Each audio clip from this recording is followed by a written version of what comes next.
함께 보실 말씀은 요한복음 6장 1절에서 15절 말씀이 되겠습니다. 신약성경 151쪽입니다. 요한복음 6장 1절에서 15절 우리 한 목소리로 합독합니다. 그 후에 예수께서 디베라의 갈릴리 바다 건너편으로 가시매 큰 무리가 따르니 이는 병자들에게 행하시는 표적을 보았음이로라.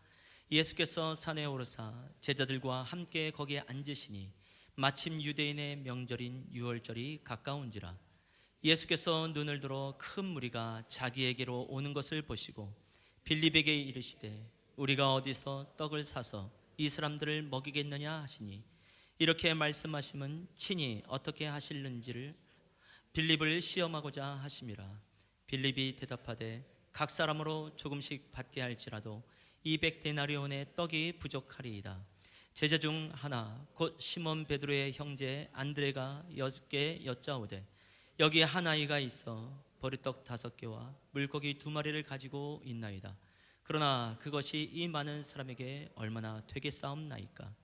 예수께서 이르시되 이 사람들로 앉게 하라 하시니 그곳에 잔디가 많은지라 사람들이 앉으니 수가 5,000명쯤 되더라. 예수께서 떡을 가져 축사하신 후에 앉아있는 자들에게 나눠주시고 물고기도 그렇게 그들의 원하는 대로 주시니라. 그들이 배부른 후에 예수께서 제자들에게 이르시되 남은 조각을 거두고 버리는 것이 없게 하라 하시므로 이에 거두니 보리떡 5개로 먹고 남은 조각이 12바구니에 찼더라. 그 사람들이 예수께서 행하신 이 표적을 보고 말하되 이는 참으로 세상에 오실 그 선지자라 하더라. 그러므로 예수께서 그들이 와서 자기를 억지로 붙들어 임금으로 삼으려는 줄 아시고 다시 혼자 산으로 떠나가시니라. 아멘. 우리 한번 옆에 분의 얼굴 보고 인사합니다. 사랑합니다. 축복합니다. 한 주간 평안하셨는지요? 샬롬이십니까? 한번 여쭤보시기를 원합니다. 우리가 한 주간은 교회도 그렇고 특히 저 개인적으로 좀 폭풍 같은 시간을 보내지 않았나라는 생각을 해보게 됩니다. 또 굉장히 감사한 시간이기도 했고요. 또 말하기에 부끄러운 또 에피소드가 있는 시기이기도 했습니다.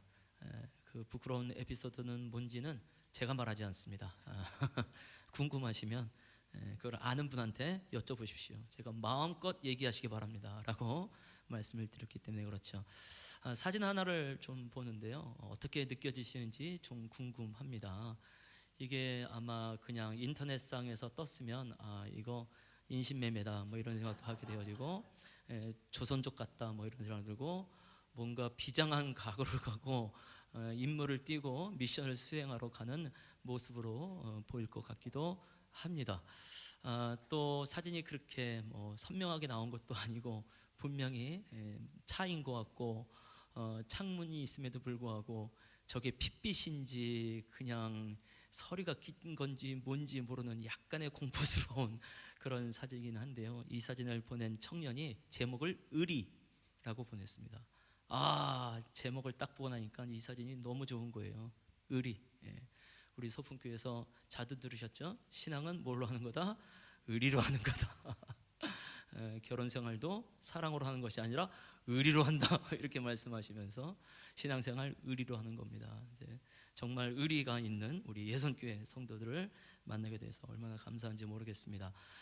분명히 목요일 날 이제 연락이 왔고요. 수요일인가요? 수목금 수요일 날 연락이 왔네요.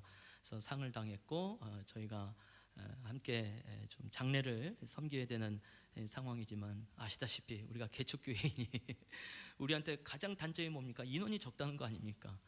그 얘기는 이런 또 위로의 시간이 필요가 있을 때에 그 인원을 모으기가 쉽지 않잖아요. 그래서 그 수요일 날 거의 한 2시간을 제 아내가 이제 여러분에게 전화를 돌렸습니다. 이미 뭐 다 받으신 분들이 계시고 근데 다들 뭐 바쁘기도 하시고 그래서 딱 한 분 올 수 있다고 해서 왜 셋이서 가나 보다 이런 생각을 했는데요, 웬걸 그 다음서부터 갈 수 있습니다, 갈 수 있습니다 라는 소식이 계속해서 들어와서 얼마나 감사한지 모르겠어요. 아주 중요한 스케줄도 다 조정하고 다 미루시고 오신 분도 있고, 또 특히 저희 교회는 또 그런 일에 세신자가 함께 참여한다는 게 굉장히 놀랍다는 생각을 하게 됩니다. 오신 지 뭐 2달도 안 되신 분도 함께 가시고, 그래서 감사하고요. 특히 우리 또 청년들이 이런 일에 또 동참함이 얼마나 감사한지 모르겠습니다. 사실 청년들이 좀 큰 교회 있을 때 뭐 이렇게 가겠습니까? 안 가죠. 실제로 이제 입관 예배 때 이제 가는 장면이었는데, 입관 예배 처음 들어본다 뭐 이런 사람도 있기도 하고, 그래서 제가 그랬죠.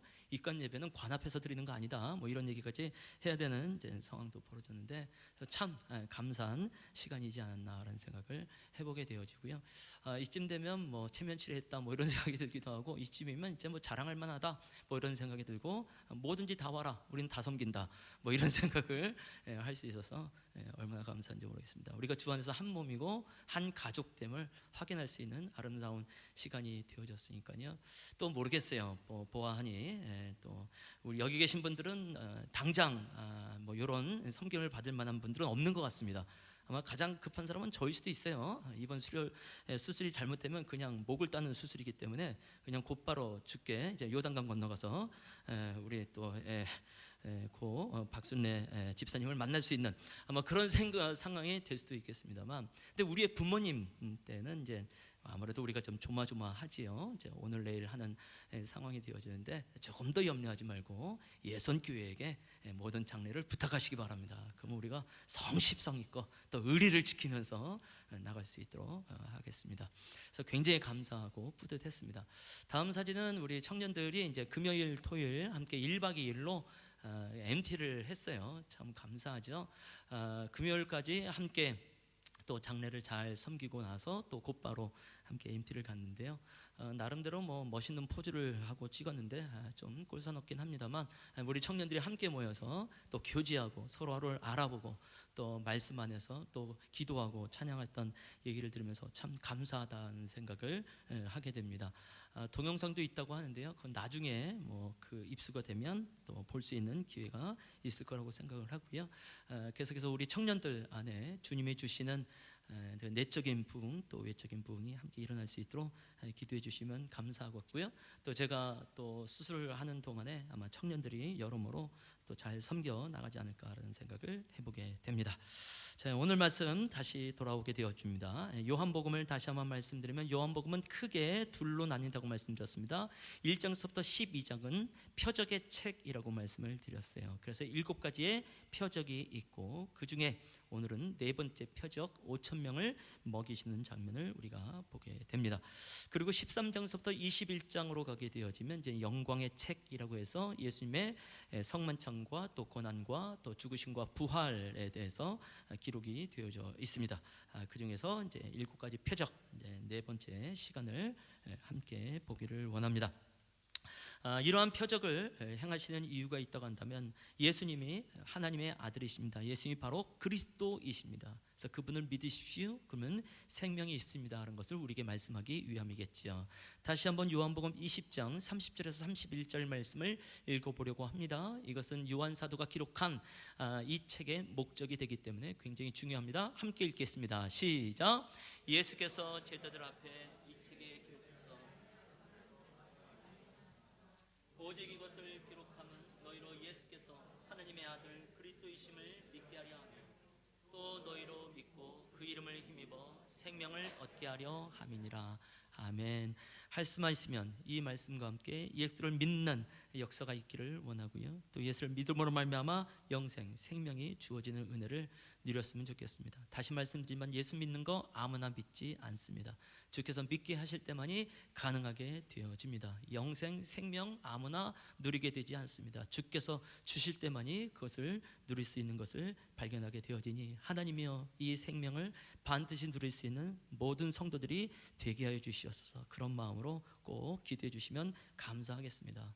아무리 성공하고 아무리 유명해지고 그러면 뭐합니까? 생명이 없으면 그것처럼 불행한 게 어디 있겠어요. 그래서 적어도 예선교회 다니는, 예선교회에 출석하고 있는 성도님들은 반드시 예수 그리스도를 믿고 그 생명을 누리게 해주십시오라는 이런 기도를 어디든지 꼭 하시기를 권해드립니다.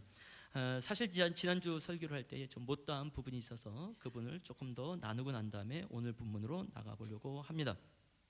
지난주에 우리가 함께 봤었던 것은 이제 요한복음 5장에 있었던 것이고 38년 동안 베데스다 못가에 있던 사람이 예수 그리스도로 말미암아 나음을 입었던 사건이었습니다. 그 사건을 보게 되어지면 사실 이 38년 된 병자가 예수님께 직접 찾아간 거다 나아간 것이 아니라 예수님께서 오히려 이 병자를 찾아가신 모습을 발견하게 되어집니다. 우리가 두 번째 표적을 봤을 때는 이제 왕의 신하가 자기의 아들이 죽을 병에 걸린 것을 가지고 예수님을 직접 찾아갔습니다. 자기의 병이 아니라 아들의 병 때문에 예수님을 직접 찾아갔습니다. 그 안에서 주께서 고치시고 생명을 얻게 하실 뿐만 아니라 믿음을 허락하여 주셨죠. 근데 38년 된 병자 누구보다도 예수님을 직접 찾아가야 되는 사람인데 불구하고 그렇게 하지 않습니다. 오히려 예수님께서 이 사람을 찾아가는 모습을 발견하게 되어지고 그 안에서 실제로 병이 낫는 역사가 있는 것이죠. 이 설교 끝나고 나서 월요일 날 새벽 기도 때 다시 한번 이 사람을 생각해 봤어요. 생각하면 생각할수록 이 사람은 진짜 배은망덕한 사람입니다. 생각하면 생각할수록 참 괘씸하다라는 생각을 자꾸 하게 되더라고요. 이 안식일에 자리를 들고 일어나서 갔다고 해서 이제 유대인들이 이제 막 박해를 하는 거잖아요. 그때 뭐라고 말을 합니까? 나를 낫게 하신 자가 이 자리를 들고 가라고 말했다. 완벽한 핑계를 대고 있단 말이에요. 분명히 자기가 감사함으로 자리를 들고 갔음에도 불구하고 그럼 너를 낫게 한 이가 누구냐 했더니 모른다고 말을 합니다. 완전 쌩까는 거 아닙니까? 이게 말이나 됩니까? 예수님의 고치심을 받음에도 불구하고 그분이 누군지 아예 관심도 없었던 이 38년 된 병자를 보면서 참 괘씸하다는 생각을 참 많이 이제 하게 되어지죠. 그래서 그가 누군지에 대해서 아마 알아보려고 여기저기 돌아다닌 것 같아요. 그러다가 성전까지 들어가지 않았나라는 생각을 하게 되어집니다. 사도행전 말씀 보면 나면서부터 안진뱅이 됐던 사람이 요한과 또 베드로의 명령으로 말하면 일어나잖아요. 이는 크게 기뻐하고 뛰면서 찬송하면서 성전을 돌아다닙니다. 이건 실제로 찬양하고 예배하기 위해서 성전을 돌아다닌 건데 지금 이 38년 된 병자는요 그분이 누구인지 찾아가려고 그렇게 했던 것 같아요. 이유는 있어요. 안식일에 일했기 때문에. 안식일에 일하면 죽게 됩니다. 그러니까 어떻게든지 이 죽음을 모면하려면 바로 그 사람을 찾아가야 되니까. 그러니까 아무리 생각해도 이 사람은 좀 배은망덕하다는 생각을 하게 된단 말이죠. 자, 감사하게도 놀랍게도 예수님께서 이 사람을 성전에서 만났어요. 또 역시 성경 말씀을 보게 되면 이 사람이 만났다기보다도 예수님께서 친히 찾아가신 모습을 발견하게 됩니다. 그러면서 더 큰 것이 생기지 아니하도록 더 이상 죄를 범하지 말라 이렇게 말씀을 하시는 것이죠. 그래서 죄와 질병이 연관이 있는 것을 말할 수도 있겠지만 예수께서 하시는 게 무슨 말씀입니까? 너의 죄가 해결될 필요가 있다라고 말씀을 하시는 것이죠. 다시 말해서 병이 고쳐졌다고 해서 죄가 해결된 건 아니다 라는 것을 우리는 좀 인식할 필요가 있습니다. 제가 비교하면서 말했던 것 중에 이제 10명의 나병 환자가 그 사마리아 지역 또 갈릴리 지역에 있었을 때에 예수님께서 너의 몸을 제사장에게 보이라 해서 가는 중에 이 10명이 모두 다 나병에서 나았다는 걸 알았죠. 그때 한 명만 사마리아 사람만 와서 예수님께 감사하죠. 그때 예수님께서 나머지 9명 어디 갔냐? 라고 말을 하면서 이 사람한테 내 믿음이 너를 구원하였느냐 이렇게 말을 합니다. 그러니까 나병이 고쳐지는 것도 굉장히 중요하지만 나병이 고쳐졌다고 해서 죄의 문제가 해결된 것이 아니고 구원의 문제가 해결된 게 아니란 말이죠. 그래서 그 사람한테 분명히 내 믿음이 너를 구원하느니라 이렇게 말씀을 하셨다고 한다면 동일하게 이 사람에게도 마찬가지인 것이죠. 질병이 나았다고 해서 죄의 문제가 해결된 것 아니고 질병이 나았다고 해서 구원의 문제, 생명의 문제가 해결된 것은 아니다. 그러니 네가 더 큰 것이 생기기 전에 죄를 범하지 말라라고 말씀하신 것은 우리에게 주는 또한 메시지가 있게 되는 것이죠. 사람들은 자기에게 있는 당면한 문제가 해결되어지면 굉장히 기뻐합니다. 사실 그 문제 때문에 기도합니다. 또 새벽 기도에 갑자기 나타나신 분들의 대부분의 특징은 문제가 발생했고 그 문제가 해결되기 위해서 온다고 말을 하네요. 근데 문제가 발생되면 그 다음부터 또 안 와요. 참 놀라운 일이죠. 그러니까 항상 우리한테 중요한 건 문제예요, 문제. 이게 어떻게 해결하면 좋겠는가. 아마 대표적인 예가 아직 뭐 우리 교회는 없습니다만 이제 수능을 준비하면서 고3 그의 어머님이 특별 새벽기도 40일을 하면서 전심으로 새벽에 나오는 것이 아닐까라는 생각을 해보게 됩니다. 굉장히 아름다운 일입니다. 또 자녀의 진로를 위해서 기도하는 게 얼마나 감사한 일이에요. 근데 문제는 수능이 다 끝나고 나서 심지어 이제 합격이 되고 난 다음에 더 이상 나타나지 않는다라는 것을 알게 되는 거죠. 그러니까 사람들의 생각은 뭘까요? 저렇게 열심히 기도하는 걸 보니까 저분한테는 뭔가 은혜가 있는 분이야 라고 생각을 하겠죠. 저렇게 열심으로 신앙생활하다 보니까 아마 믿음이 충만한 사람이야, 구원의 문제가, 생명의 문제가 신경 쓰지 않아도 되는 사람이야 라고 말할런지 모르겠지만, 그 이후의 삶을 보게 되어지면 이 38년 된 병자랑 다를 게 하나도 없다는 것을 발견하게 되는 거죠. 사실 고3 때 수능 보고 합격하는 게 더 중요할까요? 대학 가서 대학 생활을 어떻게 하느냐가 더 중요할까요? 이미 우리는 알잖아요. 대학 가면 뭐 합니까? 바로 타락하고 바로 나타나지 않는데. 그러니까 진짜 기도는, 진짜 새벽 기도는 내 자녀가 대학 생활 할 때 기도하는 것이 마땅하다는 생각을 해보게 되는 것 아니겠습니까? 마찬가지요. 취직을 위해서 얼마나 열심으로 기도합니까? 취직되면 그 다음부터 안 나타납니다. 근데 또 생각해 보세요. 취직하려고 애쓰는 그 시간보다 직장 생활이 훨씬 더 중요합니다. 그거 어떻게 극복할 겁니까? 그건 내 지혜로 될 수 있는 게 하나도 없는 건데. 결혼도 그렇지 않습니까? 결혼하기가 정말 힘들어요, 요즘 세상. 그래서 결혼을 했어요. 근데 솔직히 결혼이 힘듭니까? 결혼 생활이 힘듭니까? 이건 비교할 수 없어요. 지금까지 말했던 모든 것 다 말해도 비교할 수 없습니다. 앞으로 그냥 50년 정도 살아야 되는데, 정말 왜 이렇게 됐지? 오후는 아니에요. 오후는 아닙니다. 제가 이제 어떤 분하고 이제 이야기하면서, 그분이 아마 40이 넘어서 한 40 중반쯤 결혼하게 됐죠. 이제 사람을 만난 중간이었어요. 그래서 제가 그랬죠. 그 형제님이 그 자매하고 결혼한 이후에 평생 동안 싸우지만 헤어지지 않을 수 있는 그 자신이 있으면 결혼하라고 내가 그렇게 말을 했어요. 근데 결혼하지 말란 얘기잖아요. 이렇게 얘기를 하던데, 진짜 그래요. 우리가 뭔가를 준비하는 것도 중요하고 문제를 해결하는 것도 중요하지만 그 다음이 훨씬 더 중요하다는 것을 발견하게 됩니다. 그러니까 이 38년 된 병자나 우리랑 크게 다르지 않다. 그래서 예수님께서 병 걸렸을 때도 찾아오시지만 죄인의 모습일 때도 찾아올 수밖에 없는 것이죠. 우리 중에 병이 있는 분들, 저를 포함하여서 우리가 겔겔겔겔 하지 않습니까? 주께서 친히 우리를 찾아오시는 분이십니다. 그래서 우리를 낫게 하기를 원하시는 분인 줄 믿습니다. 마찬가지예요. 나는 건강하지만 난 죄인이야 라고 생각되시는 분들, 동일하게 우리 주 예수님이 친히 찾아오시는 분이십니다. 그래서 그 죄의 문제를 해결해 주시는 분이시고, 또 믿음으로 말미암아 생명을 얻게 하시는 분인 줄 믿습니다. 아주 유명한 말씀이 있죠. 로마서 5장 8절 말씀인데요, 같이 한번 읽어보겠습니다. 시작. 우리가 아직 죄인 되었을 때에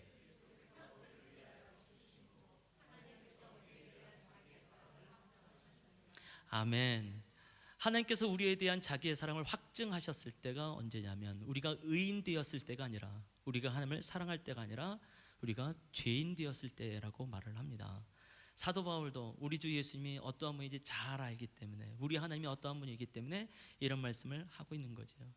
그 전 구절을 보게 되면 우리가 연약할 때에, 우리가 원수 되었을 때에 하나님께서 우리를 사랑하심으로 말미암아라고 말씀하신 것을 발견하게 되면, 여전히 우리에게도 이 말씀은 효험이 있고 죄인된 나에게 먼저 찾아오시는 그 주님을 좀 누리는 우리 성도님 되시기를 축원합니다.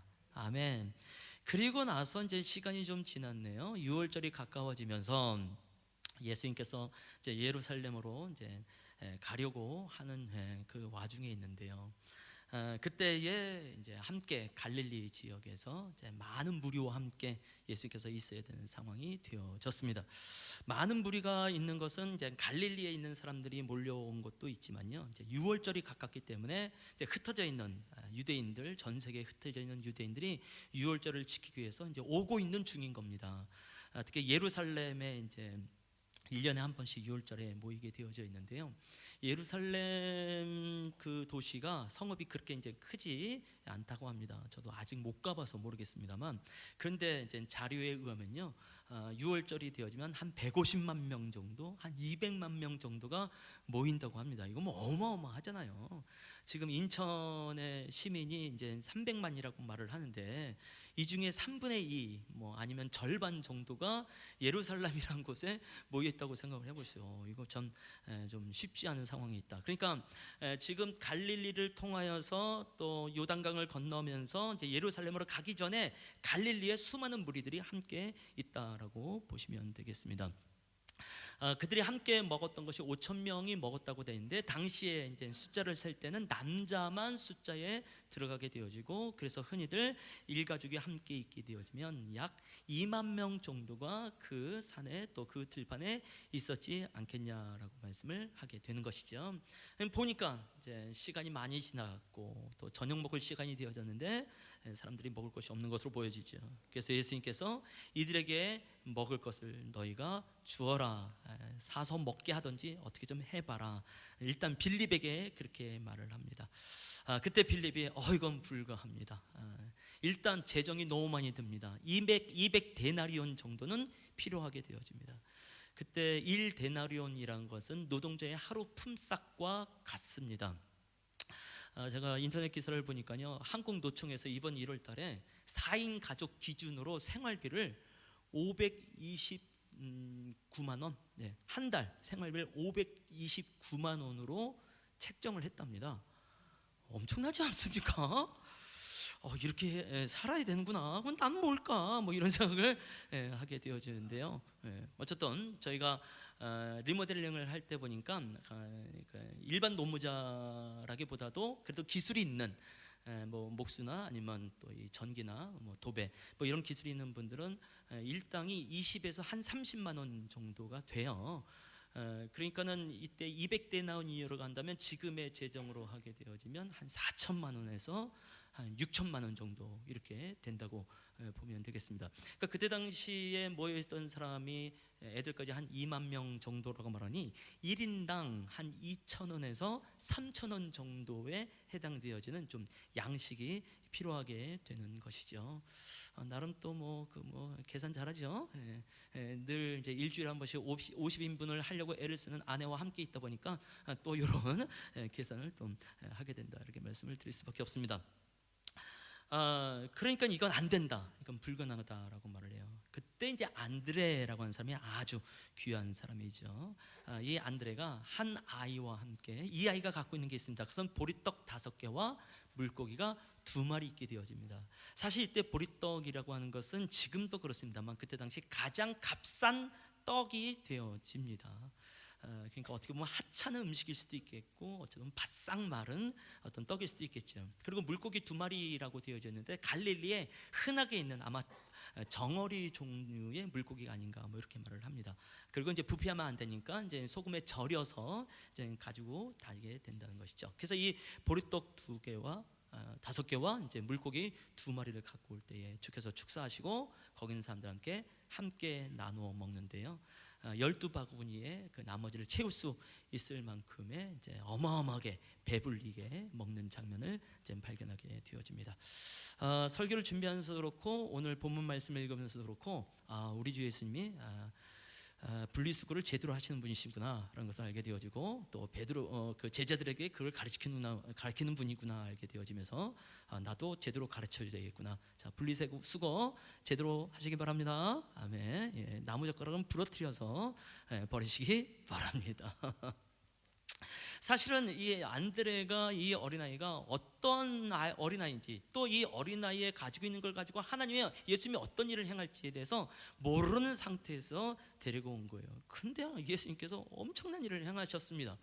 그러니까 이 아이도 얼마나 뿌듯했을까요? 아마 이 아이도 나중에 예수를 따르는 자가 되지 않았을까라는 생각하게 되어지고 하나님의 사람이 되지 않았을까라는 생각을 해보게 되는 겁니다.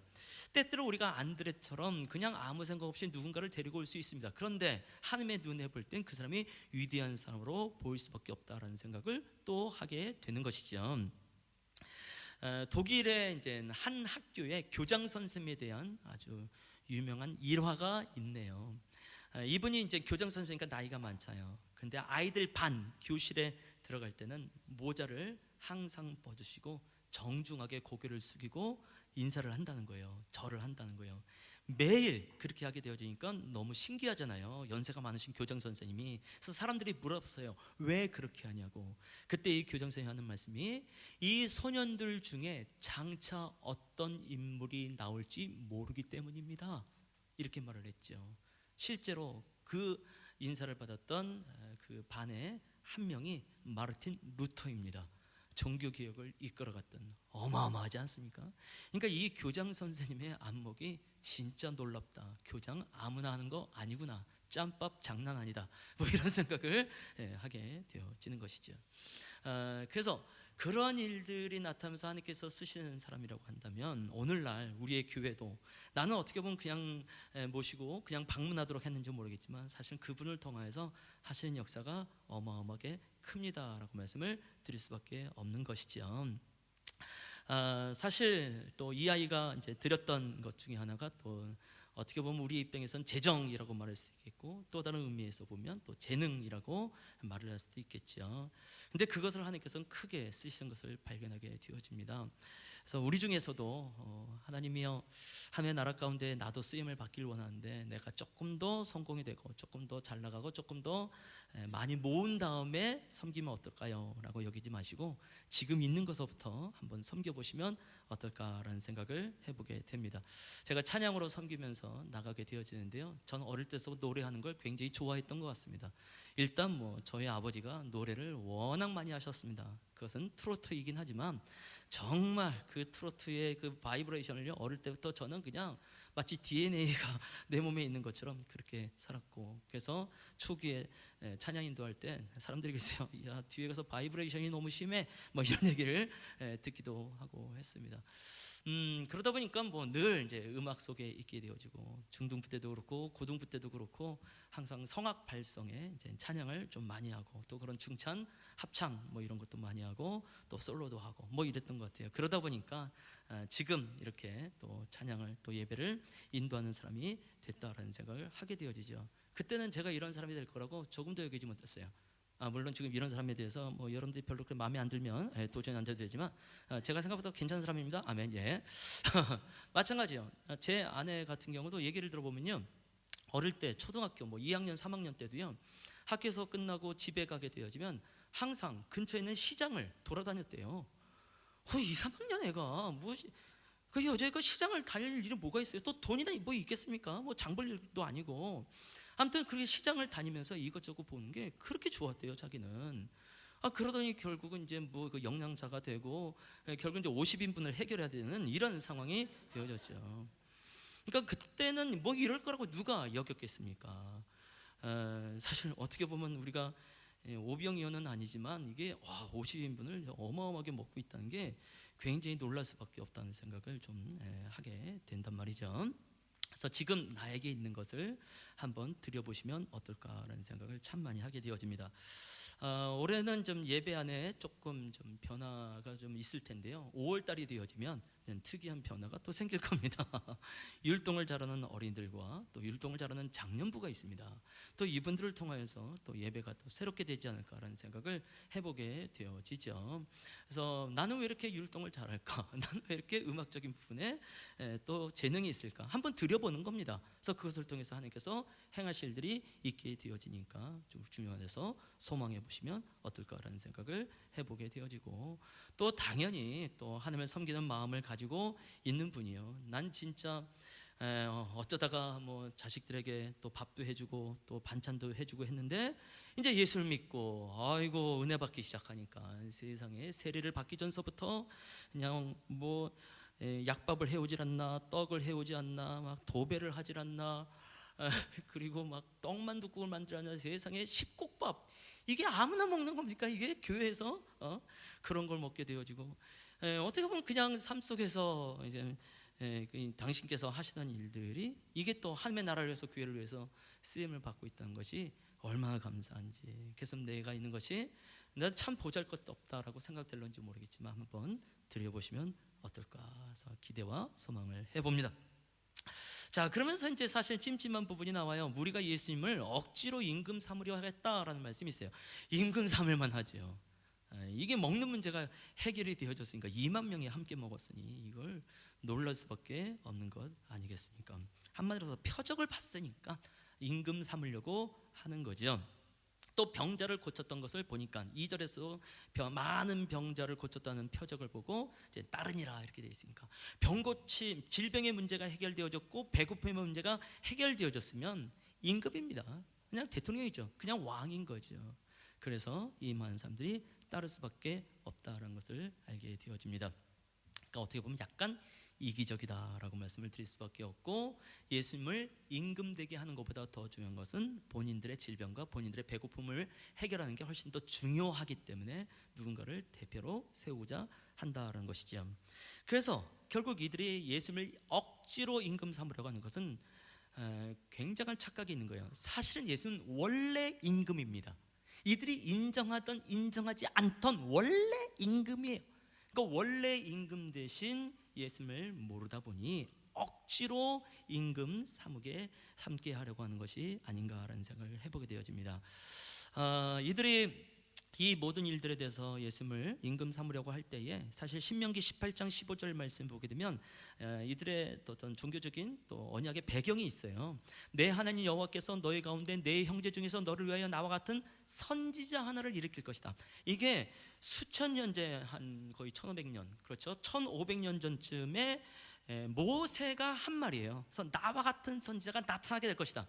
그래서 모세와 같은 선지자가 언제쯤 일어나게 될 것인가, 1500년 동안 유대인들은 갈망하고 있었는데 예수님께서 2만 명의 사람들을 그렇게 먹이셨으니 무엇이 떠올랐을 거야. 그래, 모세가 광야에서 만나를 줬어, 메추라기를 줬어. 그래서 우리의 조상들이 살았어. 근데 지금 이 빈들에서 예수님께서 2만 명을 먹여, 이건 모세가 말씀하신 바로 그 선지자야. 그러니까 우리는 당연히 임금으로 삼아야 돼라고 따라갈 수밖에 없는 상황이 되어집니다. 그러나 이들이 임금이라고 말하지 않아도 사실 예수는 이미 임금입니다. 요한복음에서는 특히 예수를 이미 그리스도라고 말을 하고 있지요. 그리스도란 말 자체가 이미 임금이란 얘기입니다. 이미 주님이란 얘기고 이미 왕이란 의미가 되어집니다. 심지어 빌라도 같은 경우는요, 예수님을 십자가에 못 박도록 내놓을 때 그 죄명, 그 죄패에 뭐라고 썼냐면 유대인의 왕이라고 썼습니다. 그러니까 예수님께서는요, 이방 사람들이 볼 때도 왕이에요, 임금이에요. 그러니까 예수님은 과거에도 임금이었고 현재도 임금이었고 미래에도 임금일 겁니다. 실제로 지금 이들과 함께 있을 때도 임금이요, 부활할 때도 임금이고, 심지어는 십자가 상에 달렸음에도 불구하고 예수님은 임금이에요. 그러니까 임금됨에 대해서는 전혀 손상이 없습니다. 예수님은 이것을 알았죠. 니들이 나한테 임금이라고 말하지 않아도 나는 이미 임금이야. 근데 나를 억지로 임금 삼으려고 하는 것은 뭔가 의도가 불순해. 그래서 혼자 산으로 다시 떠나가시는 모습을 발견하게 되는 것이죠. 세상에 있는 임금하고 좀 다르지 않습니까? 세상에 있는 임금은요, 자기가 임금 되려고 온갖 짓을 다 합니다. 온갖 표적을 다 나타냅니다. 그것이 애굽에 있었던, 이집트에 있었던 바로 왕이죠. 이 바로 왕도 처음엔 모세처럼 그의 술객들을 통하여서 기적을 베풉니다. 진짜 그들의 지팡이, 나무 지팡이도 뱀이 되게 하고요. 또 요단강, 그 나일 강물, 그 물을 또 실제로 핏물로 만들기도 하는 이런 술법을 통해서 그런 일을 해요. 그러니까 이것은 모세 앞에서만 벌어진 일이 아니겠죠. 그동안 이 바로라고 하는 이 임금이 이 임금으로서의 유지를 하려면 이런 술객들을 통하여서, 이런 마술을 통해서 나는 너희와 달라, 그래서 나는 임금일 수밖에 없어라는 것을 아마 계속하지 않았을까라는 생각을 해보게 되는 것이죠. 그러니까 진짜 이 사람의 목표는 임금된 자체에 있는 것을 발견하게 되어지죠. 그래서 예수님의 임금됨과 세상에서의 임금됨의 좀 차이, 이걸 우리가 좀 생각할 필요가 있겠는데요. 예수님의 임금됨은 그냥 본질입니다. 예수님의 임금됨은 그냥 그의 정체예요. 이게 굉장히 중요하죠. 그러나 세상의 임금됨은요, 어떤 일에 대한 결과로서 얻어지는 것입니다. 그러니까 예수님의 임금됨은 안정감이 있어요. 긴장이 없어요. 사람들이 인정하지 않아도 돼요. 그러나 세상에서 말하는 임금됨은요, 긴장해야 돼요. 인정이 필요한 겁니다. 그것이 있지 않으면 임금이 될 수 없고 임금으로서의 유지되는 것도 너무너무 힘들다는 것을 알게 됩니다. 요즘 대한민국은 임금을 선출하기에 이제 좀 남아 있습니다. 이제 한 2개월 남았을까요? 국회의원이 결국 그 지역의 임금 아닙니까? 얼마나 불안해하는지 다 아시지 않습니까? 이 공천 과정 속에서 과연 자기가 될지 안 될지, 그리고 이제 선거판이 너무 많이 변화가 되어졌으니까 자기가 임금 될지 안 될지, 요즘은 이제 가장 뭐랄까요, 그 어깨 피고 국회의원들을 우습게 볼 때가 요즘입니다. 요즘. 그래서 마음껏 누리십시오. 국회의원 나한테 잘못 보이면 너 안 될 가능성이 커. 그러니까 이게 이 세상의 임금이라는 것이 얼마나 불안한가라는 생각을 해보게 되는 것이죠. 그러니까 지금 이 무리들이 원래 예수님의 임금됨에 대해서 본질적으로 정체성으로 아예 임금인 것에 대해서 모르다 보니까 그냥 세상의 임금처럼 삼으려고 하는 거예요. 그러니까 동기가 불순하다는 것을 알게 되는 것 아니겠습니까? 당연히 병 고침과 당연히 배부름 때문에 그런 건데요. 세상의 관심은요, 당신을 내가 임금으로 세울 테니 질병과 배고픔의 문제를 해결해 주십시오. 예요. 그러니까 임금됨의 목표가 아니라 자기가 목표입니다. 반대로 내가 당신들의 질병과 배고픔의 문제를 해결해 줄 테니 나를 임금으로 삼으십시오 라고 말을 합니다. 잘 보면 사람들의 배고픔과 질병에 관심이 없는 거예요. 자기가 임금 되는 것만 관심 있는 겁니다. 이러한 세상의 동일한 안목을 가지고 우리가 살아간다 한다면 인생에 뿐만 아니라 우리의 신앙에서도 실패할 수 있습니다 라고 말씀을 드릴 수밖에 없죠. 우리 주 예수님, 내가 인정하든지 인정하지 않든지 이미 임금이십니다. 그 임금을 바라보십시오. 그 임금을 신뢰하십시오. 그러면 정말 예수님께서 표적을 통해서 가르치고자 하는 바를 충분히 누리게 될 거라고 믿습니다. 우리 주 예수님이 임금된다고 하는 것은 결국 그 예수를 믿고 있는 나도 솔직히 임금의 위치에 있습니다라는 것이 굉장히 중요합니다. 그래서 타종교를 믿고 있는 신앙인들과 예수를 믿고 있는 그리스도인은 어마어마한 차이가 있습니다. 예수를 믿고 예수님을 닮아가다 보니 그리스도인들도 사실 임금의 위치로 가게 된다는 건 엄청난 것이죠. 유명한 말씀 있죠. 베드로전서 2장 9절 말씀이 되어집니다. 한번 읽어보겠습니다. 시작. 너희는 택하신 족속이요